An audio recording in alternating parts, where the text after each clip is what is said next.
पुरी रे पुणी बड़ धरणर अघटन हुतु हुतु होई जळीगला टूरिस्ट बस। पुरी मालती पाटपुर बसस्टाण्ड निकटरे एभली किछि दृश्य देखिबाकु मिलिथिला। टूरिस्ट बस महाराज रे भयंकर अग्निकांड घटिथिला।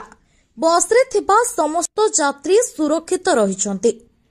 रास्ता उपरे छिड़ा होइथिबा बेले बस रे अग्निकांड घटिथिला।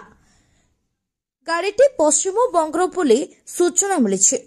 गाड़ी भितरे ड्राइवर जनक रोषेई करुथिबा बेले अग्निकांड घटिथिबा सूचना मिली। दुईटी दमकल गाड़ी नियालिभा कार्य नियोजित होइथिले।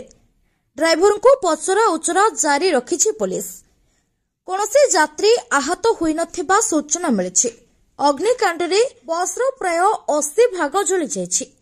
तबे सबुठु बड़ कथा हेउछि निया लागिबा समय रे गाड़ी भितरे केही नथिले, जेउथि पई भक्त माने कहउछन्ते प्रभु जगन्नाथ हमकु बंचाई देले। आकाश कुमार लेंकांको रिपोर्ट संभव टाइम्स।